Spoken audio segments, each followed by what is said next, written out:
What's up guys? My name's Dove. Thank you for joining me for my very first YouTube video. I've been posting to TikTok for about a year now. I normally make content around media analysis and I really love the Hunger Games, but we're not going to be talking about that today because in the past 2 weeks I have fallen down a Bridgerton rabbit hole. So about 2 weeks ago I went ahead and rewatched the first season. It was even more delightful than I remember, and then finally I got to the second season for the first time. When I tell you I was not prepared for the most perfect enemies to lovers, rivals to lovers trope that I've ever seen. Okay, and don't get me wrong, I am not a trope-based reader. However, Anthony and Kate's chemistry, off the freaking charts. Okay, let me insert my TikTok right here. And I'm now watching season 2 for the first time. Don't even talk to me. Don't even talk to me.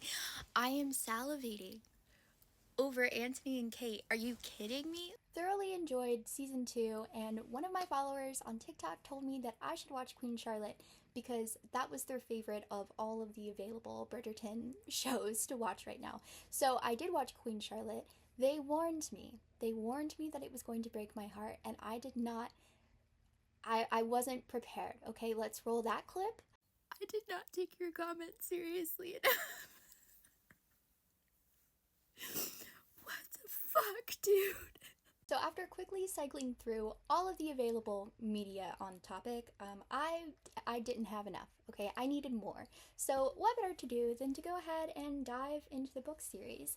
Because also, I have been working on reading and annotating Dune very slowly, but very surely for a while now, okay? This is actually my 5th time trying to read it, but again, that's for a different video. But I needed something light to kind of pick me up out of this reading slump. There's a lot that I could say about the choices that Julia Quinn made for her character depictions. I will give some allowance for the fact that these books were published between the years 2000 and 2006, so we haven't exactly had the same type of conversations in the public consciousness. I also believe that the intent in the books is to kind of have them be more historically accurate, which means the actions and ideologies of the male protagonists are questionable on occasion. So I think the translation of book to show and bringing on Shonda Rhimes to make that transition was probably the best thing they could have done. So there's that aspect of the characters being improved from the books, as well as the difference between the literal production quality of the show between seasons 1 and 2. Anthony got a huge glow up. We lost the sideburns. He looked beautiful. All of the wigs were good in season 2, unlike season 1. And just overall, bigger budget, better production. So I am really excited to see where season 3 goes. The fact that we are getting Nicola's Penelope season when I feel like the show is actually probably at the height of its popularity at the moment. So I'd like to use this video to go ahead and give a brief overview of the plot that happens in Colin and Penelope's book, as well as my opinions on it and predictions about how I think the show is going to adapt it. Because looking at Kate and Anthony's season versus Kate and Anthony's book, there were quite a few changes that were made. However, I'll get into it later. I do think there was some pretty necessary reasons for those changes. And I do have to give an introduction to one of my 2 buddies. This is Abraham, and he is a very silly boy who wants to be in my lap right now. Yeah, my little baby. So in this video, I'm going to give a brief overview of the plot for Romancing Mr. Bridgerton, which is number 4 in the book series and will be season 3. And then go ahead and give some of my opinions on that, as well as predictions for how I think the source material is going to be adapted for the screen, using Kate and Anthony's book and season as a lens from which I can make some guesses. Of the 3 Bridgerton books that I've read so far, I do think that this one is easily the best structurally. So I will give the author, Julia Quinn, credit where credit is due, despite the fact that I don't always agree with her characterization of her male love interests. She does seem to give them an interesting B-plot, as well as an overarching thematic question that they have to grapple with over the course of their story. So with Antony, this was his thoughts and feelings around his own mortality and grappling with the trauma from his father's death. Whereas for Colin, it's more so this idea of doing the things that he thought he dreamed of and still feeling unfulfilled. But the way that this manifests is really delicious, especially when you take into account the fact that readers don't know that Penelope is Lady Whistledown until about 2/3 of the way into her own book.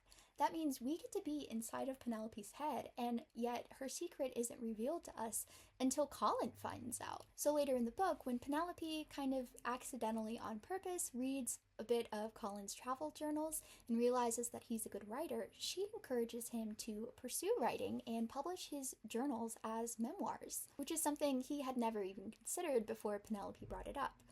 Now, Colin as a character kind of gets on my nerves sometimes. In fact, every single male character in this series kind of gets on my nerves sometimes. Again, going back to the fact that not only were these books written about 20 years ago, 20 to 24 years ago, they also, I really do think the author was trying to be historically accurate for the time, which is the 1810s to the 1820s.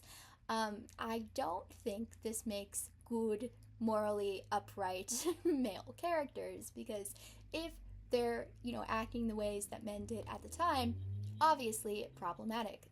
All of her male love interests are very possessive, very self-interested, and very much see women as beneath them. Despite loving them, despite valuing them, there's still this overarching structure within society that women are below men, and everything is built around that. But as much as Colin gets on my nerves, I will give him credit where credit is due, which is that when he falls for Penelope, he falls hard. He may be an idiot for never noticing it before, just how wonderful and beautiful and incredible she is, and smart and intelligent, and all of these great things that we know Penelope to be. But he at least is aware of the fact that he's an idiot for never noticing before, and he's the one who's been missing out. So another thing worth noting is that the events of Romancing Mr. Bridgerton actually take place about 10 or 11 years after the events of the first book. So I believe Daphne goes out into society in the year 1814, or at least that's when the first book is set.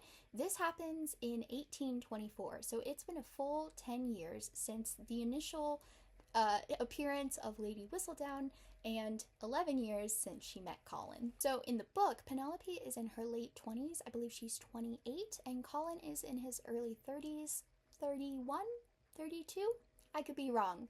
The thing that really gets me about Colin is that I feel like every few chapters we were getting an instance where he was getting upset over something that was happening or that Penelope was doing, to the point where it put him in a bad mood and maybe he was snapping at people. And depending on whose head we're in at the time, either him or Penelope made a note in their head about how, wow, this is just so unlike him. I didn't even know he was capable of getting so upset. He's just so good-natured and even-tempered all the time. I didn't even know he was able to do this. It's so unlike him. Here's the thing. You keep saying that, and I don't believe you. I don't believe you, because I've not seen that to be true. I feel like we've had this conversation where you're telling me how good-natured he is so many times already, and yet every time you tell me, it's because he's not acting that way. Now, I have seen rumors, as well as from Nicola herself, saying that her and Colin might take the cake for having the steamiest season, which I am very much looking forward to. Because I won't lie to you, when I did watch the first season of Bridgerton, not that I have anything against sexually explicit content, because I do not, I was surprised to see such explicit content in a Netflix original. I enjoyed it, okay, I did, but I was surprised. So in season 2, when I got around to watching season 2, and we really only get like a couple steamy scenes, I was a little bit let down. Not because I think that Kate and Antony were lacking tension, because they certainly were not. It's just that we didn't get to revel in their joy at the end. Now, part of this is because of the necessary plot changes between season 1 and season 2, which I will do a sidebar about that in a little bit. But I was a little disappointed. I was, okay? So, having said that, Nicola telling us that this is going to be the steamiest season yet, I'm very much looking forward to it. I am very much looking forward to it because we have so many good possibilities from the books. We have the carriage scene, which I'm sure we're going to get. We also get described a very steamy mirror scene that I was very much expecting to come to fruition later in the book and never did. However, rumor has it, we're getting it on screen. So once again, the way that Julia Quinn writes her male love interests, every single one of these men, not just the Bridgertons, but every love interest at all of the men in these stories are just very much allergic to feelings. Like, it was one thing to have Anthony really be questioning himself of like, oh my god, do I love Kate? Do I love her?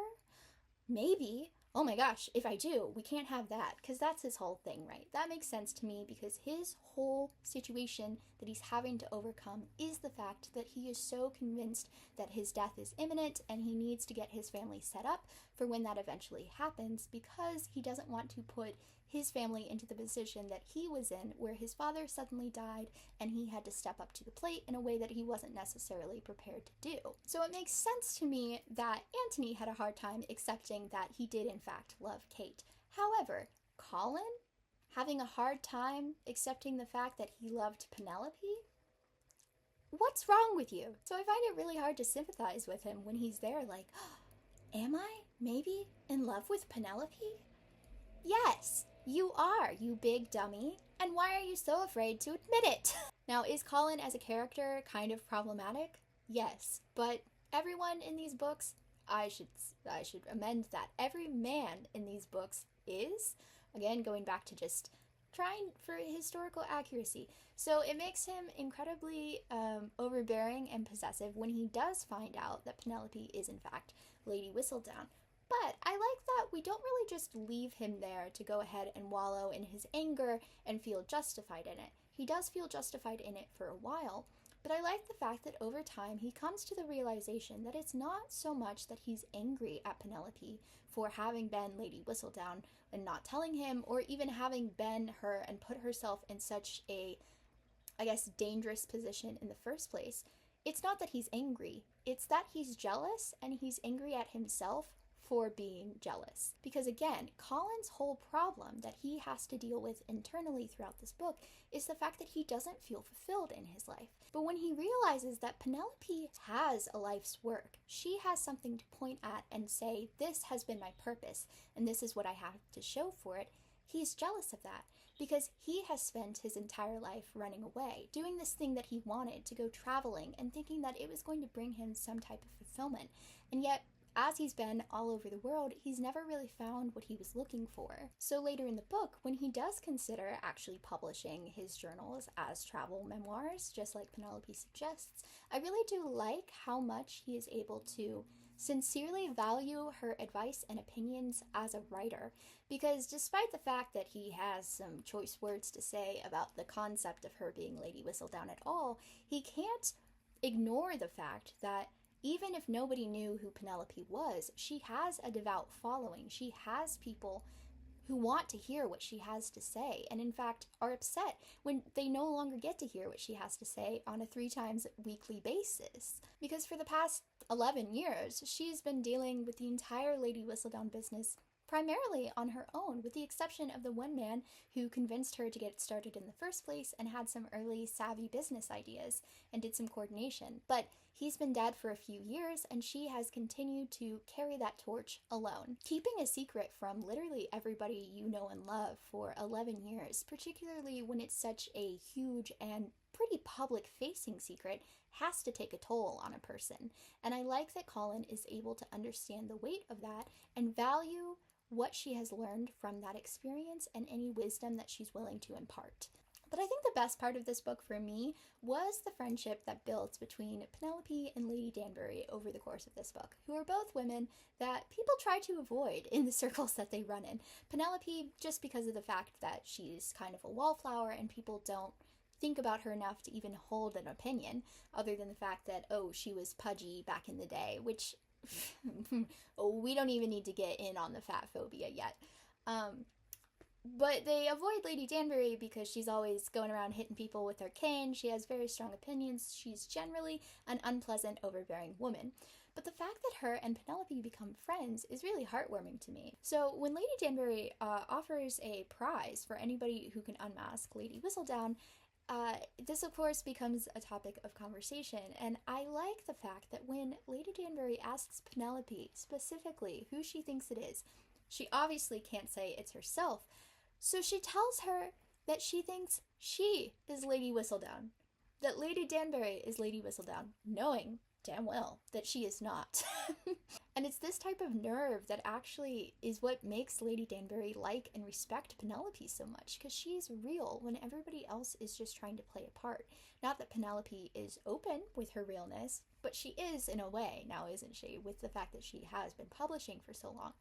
But Penelope is able to say things to Lady Danbury that she can only ever publish or think. It's not so much that Lady Danbury actually changes Penelope, but rather she's able to identify who she actually is behind the facade that she puts on to exist within society. She really encourages Penelope to open up and come out of her shell so that she can put these elements of herself on display for other people to take part in and enjoy. Penelope has never been a wallflower on the inside, only on the outside. So again, because the story takes place 10 years later, Cressida is actually the person who decides to out herself as Lady Whistledown with the hopes of gathering the £1,000 prize, because she has been widowed by her kind of mediocre husband, and he left her in a bad financial situation. We get to be in Colin's head for it, and I like that Colin very astutely points out the fact that Cressida is smart, she is intelligent, but she's not clever enough to have pulled off something so impressive. So of course, Lady Danbury also does not believe it could possibly be Cressida, and is bold enough to actually say that to her face, demanding proof, even though Cressida is like, "What? You don't trust me?" She's like, "No, I absolutely do not. What do you think, Penelope?"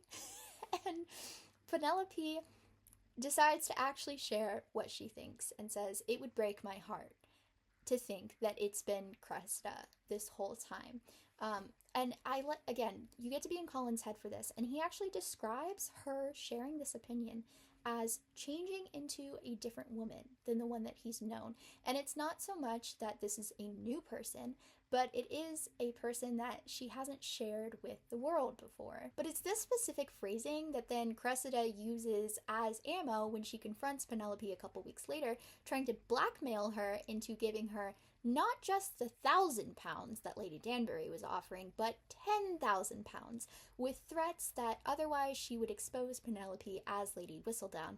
And they all know, including Colin, and he has some unkind things to say about it, that although Cressida was still generally accepted and people were just kind of like, "Oh, that's kind of crazy that she's been Lady Whistledown this whole time," Penelope doesn't carry the same amount of social capital and would in fact be rejected from society. There would be ongoing consequences, because the unkind things that she has said about powerful people, she doesn't have the capital to stand up against it. And even if the Bridgertons stand with her, that's not going to be enough to not ruin her reputation.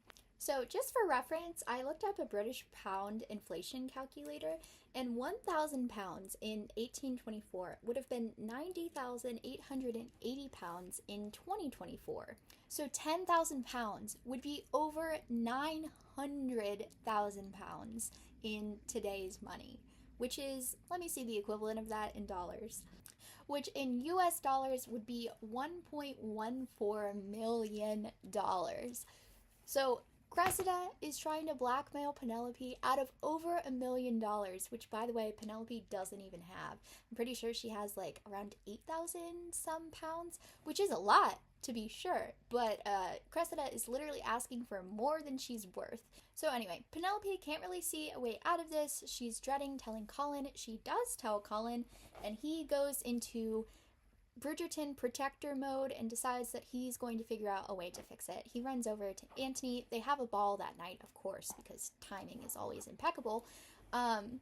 runs over to the Bridgerton house, talks to Antony. He figures out a plan. So he sends a note to her saying she's to meet his sisters and mother over at their house and go to the ball together, and they are to stay glued to her side, okay? And he underlined glued twice.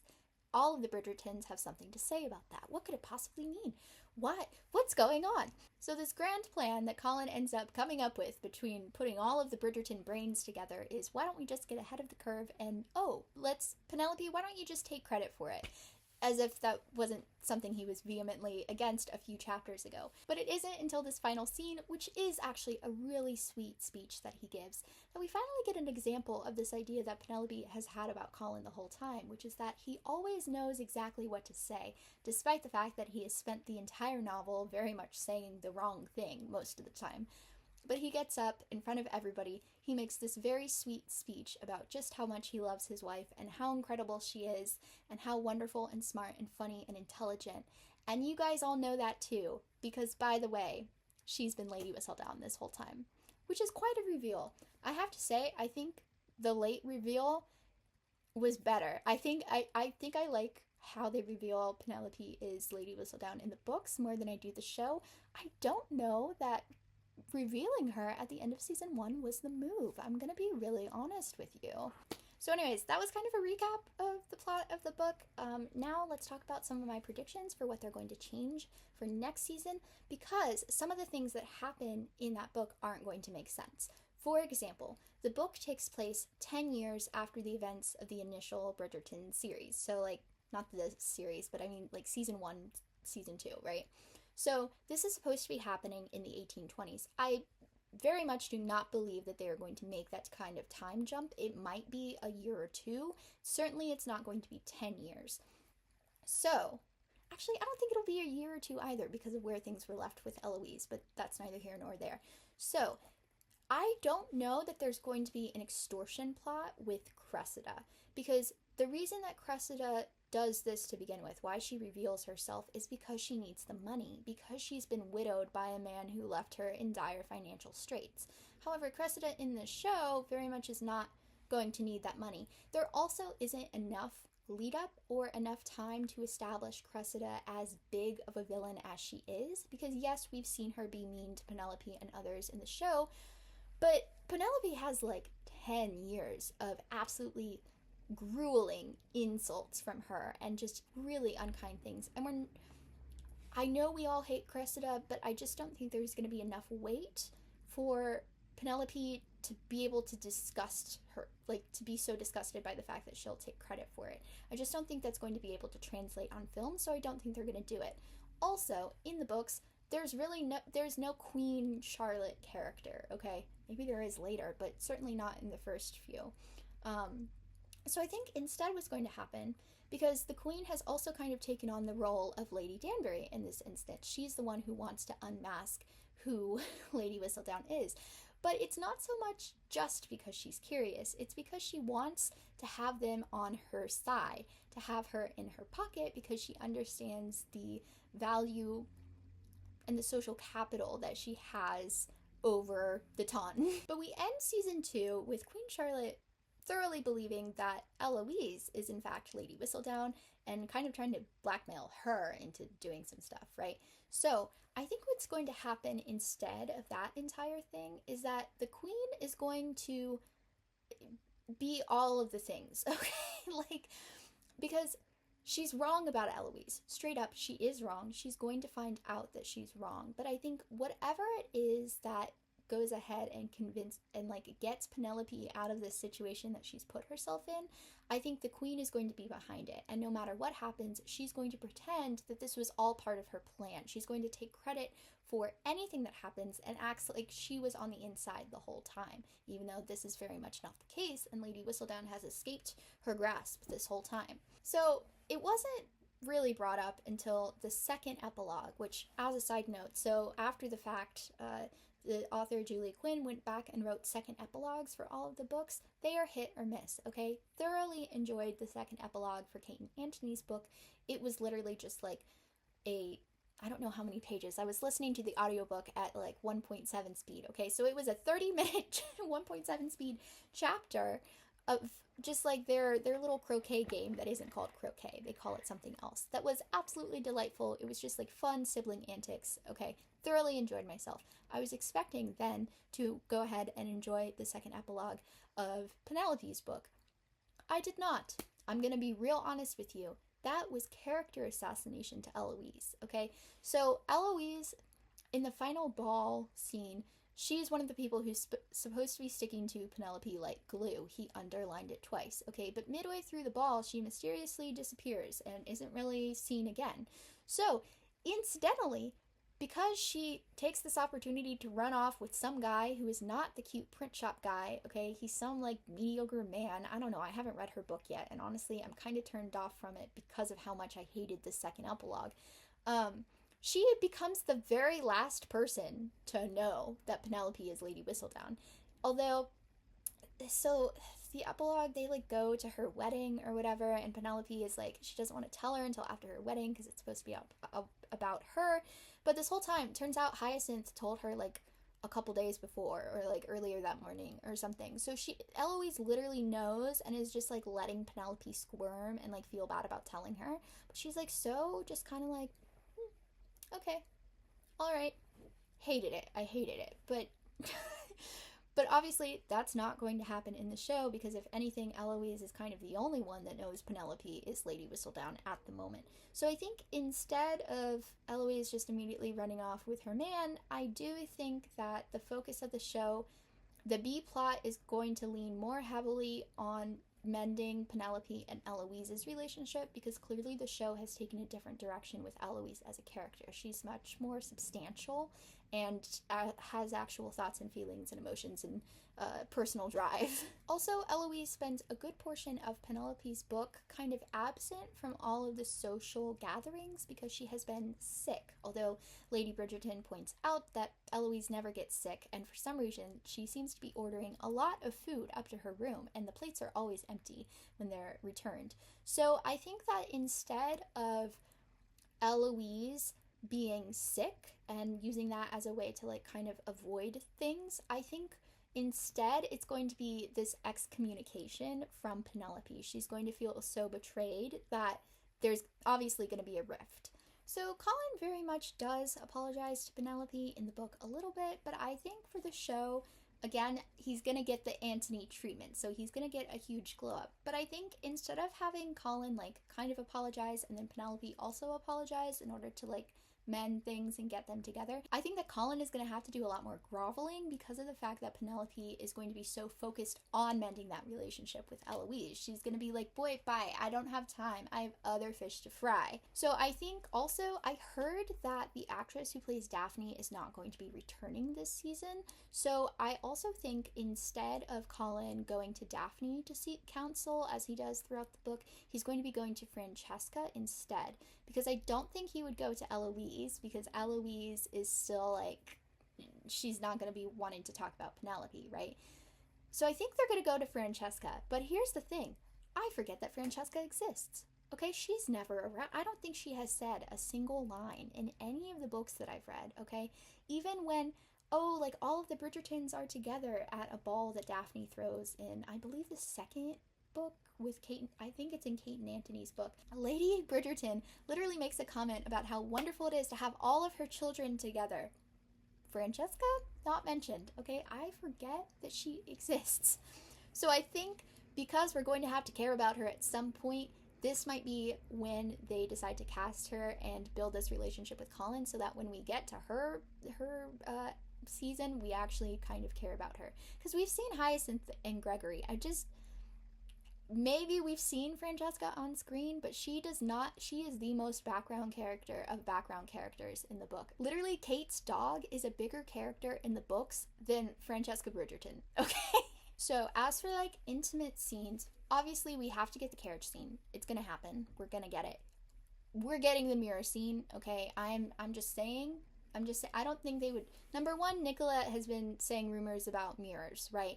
Okay, number two, I think that's the biggest letdown in the book, is we never actually get to see that scene play out. So I do think because that's something fans have wanted for so long now, they're definitely putting that on screen. But I don't think that Penelope and Colin's first kiss is going to be one that she requests. So in the book, Penelope is like a spinster, right? She's 28 with no prospects. I'm 27.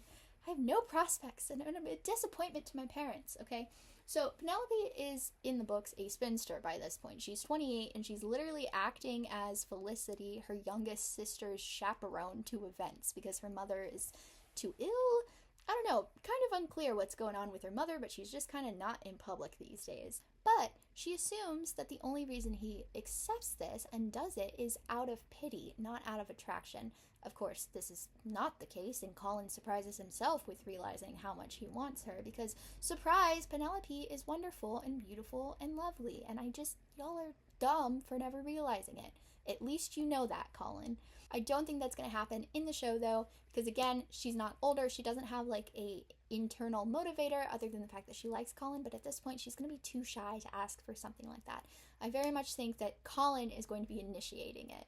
And then because the show in season 2 decided to focus on a Featherington family B-plot instead of Kate's backstory, which I have opinions on, because they chose to focus on that in season 2, I think that that's going to be picked up in season 3, and we are going to get this chance to see Penelope use some of her Whistledown funds. In the book, she explains that when an aunt died, she kind of slipped in extra money to the inheritance in order to actually get to use some of her funds without drawing any attention, and just let her mother believe, oh, this aunt was richer than I thought. But I think instead what's going to happen, because the heir of the Featherington, whatever, Lady Featherington kicked him out because he's an asshole and he was trying to ditch the girls. So I think, you know, an aunt or something will still die. They'll come into some money. Maybe it seems like it's coming from the guy, or maybe it is an aunt, but I think Penelope is going to slip in some of her Featherington money, and then basically Lady Featherington is going to use this mysterious cousin's disappearance as like, oh, you know, he just left us, you know? So we still, despite the fact that he's technically the heir, we still have functional control over our funds and our home and all of that stuff. I will say I liked seeing Lady Featherington's character growth at the end of that. I like that she finally had some principles and kicked that asshole to the curb.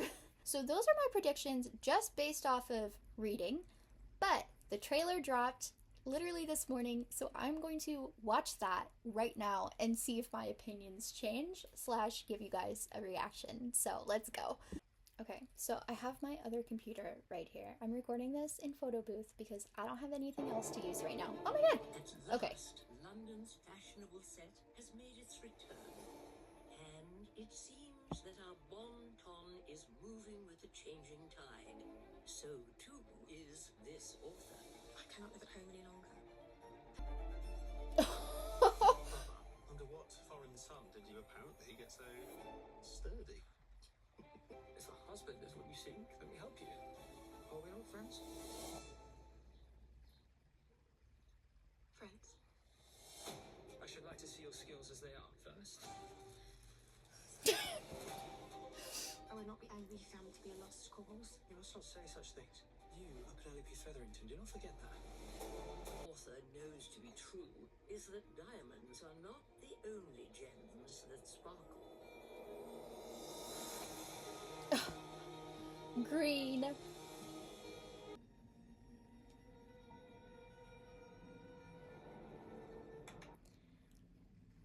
Okay. Okay. I'm sorry. Eloise and Cressida? Are you fucking kidding? Can I swear on YouTube? I don't know now, actually. I don't think I can monetize if I swear. Okay, anyways. Cressida and Eloise, that's a low blow. Eloise is mad. She is pissed. To be friends with Cressida, nobody likes her. Okay, also, I guess we're getting, like, a jealousy. I guess the focus is going to be jealousy. I mean, that's a focus of the book, too, but the jealousy primarily comes from, again, knowing that she's been Lady Whistledown and she has something to show for her life. I'm not sure if they're gonna keep that subplot, if Colin is gonna be a writer or not. But very clearly, Penelope is gonna get other people's attention, so she's gonna have other suitors, and Colin is gonna be jealous. And then also, Colin apparently has a very, very pretty girl that they had a little moment, so Penelope is also going to be jealous. Eloise is mad at Colin that he might actually be helping her. Although, I am interested. Okay, so from this trailer, it seems like there's going to be a kind of similar plot from season 1, wherein a more powerful man helps a less powerful woman gain social capital in order to make a good match. Of course, it's going to end up almost exactly the same way, where those two are going to end up together. But I find this really interesting because season 2 was significantly changed from the plot of the book in order to avoid a repeat of the trope of how Simon and Daphne actually do end up together. Because in season 1, Simon and Daphne are caught in a compromising position. That's what forces them to marry, okay? Book 2, Kate and Nancy caught in a compromising position. That's why they end up getting married. There is no like, oh, he's engaged to Edwina, they actually get pretty close to the wedding. None of that happens in the book. And I totally understand why they changed that for the show, specifically because they shouldn't repeat that trope. It would have been exactly the same plot. So I find it interesting that they're now adding in a similar trope. Not the one I was just talking about, but the fact that they are now repeating a trope from the first season as well, which is the, helping the other person find a better match. Penelope looks stunning. I love Nicola Coughlan so much. I love her so much. She looks freaking gorgeous. Also, Colin got his glow up. Love to see it. For some reason, when I was reading the book, I could not bring to mind the face of the actor. So I was actually picturing him as, you guys know Eyebrow Kid from The Maze Runner? But actually, I know him as Eustace from The Chronicles of Narnia, The Voyage of the Dawn Treader, and I've had a crush on him since then. So I was there early, okay? I always knew he was attractive, and now I just feel very vindicated that y'all agree. But for some reason, that's who I was picturing Colin as in my head while I was reading the books. Everybody else has been the same, though. In fact, actually, when I went back and read The Duke and I, it was kind of a jump scare whenever Daphne would talk about Simon's blue eyes. What do you mean Simon is a white person? No, he's not. Shut up. I don't want to hear it. There's a lot to unpack there. I'm gonna have to... I guess I'm just gonna have to see, right? We're all gonna have to see. I think it's gonna be really good no matter what. I don't know that I'll agree with every choice that they make and the changes that they make, because I didn't with Kate and Anthony's season. But I am positive that I'm going to enjoy them, and the tension is there. Also, again, all of the costumes are beautiful. I love that. I actually really do like the inclusion of the character Madame Delacroix. Delacroix? Something. I think it's Madame Delacroix. Anyways, I like the inclusion of her character because she doesn't exist in the books, but I love that obviously her and Pen, now that they're, teaming up, she gets a whole new wardrobe. She's no longer going to look like, as Lady Whistledown said, an overripe citrus fruit. As much as I actually do like Penelope in yellow, specifically in this show, because there's that one scene in season 2 where she's like sitting outside, she's like in her yellow dress, it's nighttime, she's sitting outside, and there's all of these daffodils. Stunning. But seeing her in green, seeing her in light blue, it's way better. So of the predictions that I made earlier, before I watched the trailer, I do stand by the fact that I think the main B-plot is going to be the relationship between Penelope and Eloise and mending it. I am more positive than ever that Penelope is not going to be asking Colin for their first kiss. Colin is going to be incredibly jealous and take that upon himself. I don't think Colin's going to be a writer. I think the jealousy plot is just going to be moved. And to be fair, I think that makes a lot of sense. I think it's going to be much more easily shown on screen to have Colin be outwardly jealous about the fact that Penelope is getting attention for other people, when this whole time, he was supposed to be the one on the end. He knew that she was better than other people did, but she didn't carry the social capital for that to be valuable enough for him to actually make a move. I think as soon as other people start realizing this, then he's going to be like, oh, I was here, I knew this, I was here the whole time, even though he hasn't been. Anyways, thoroughly looking forward to season 3. I do think it's going to be the best season yet. Again, I am biased just because I freaking love Penelope. I freaking love her actress. I know people were complaining about it being split into 2 parts, and don't get me wrong, I am going to hate waiting. Okay, I know I am. However, I kind of like that it's being split into 2 parts, because when something like this is just dropped full season, the conversations just kind of peter out within a week or 2. Having the month-long split, or maybe 3 weeks, I don't remember, it was like 3 weeks to a month long, between the 2 parts is going to give us so much time for speculation in the middle there, and I think that's going to be fun, because clearly that's what I like to talk about. So anyways, thank you so much for hanging out with me. Again, this is my very first YouTube video. I am planning to do more like this because I can talk for a long time, and even after TikTok gave me the ability to upload 30-minute videos yesterday, which is crazy.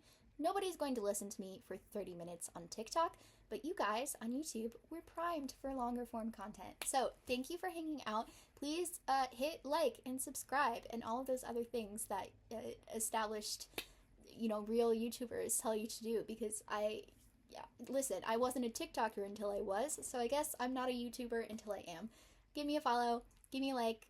Let me know in the comments if you agree or disagree or what your opinions are. I would love to hear them. I'm just begging other people to be as deep down this rabbit hole as I am. So please engage. Help me out. You can follow me on TikTok. You can follow me on Instagram. Thanks for hanging out. Again, my name's Dove. It's nice to meet you guys. I would like to introduce you to my other little buddy. This is Timmy. He looks very grumpy, but that's just his face. He's actually the sweetest, cuddliest little man on earth. And he has no concept of personal space at all whatsoever.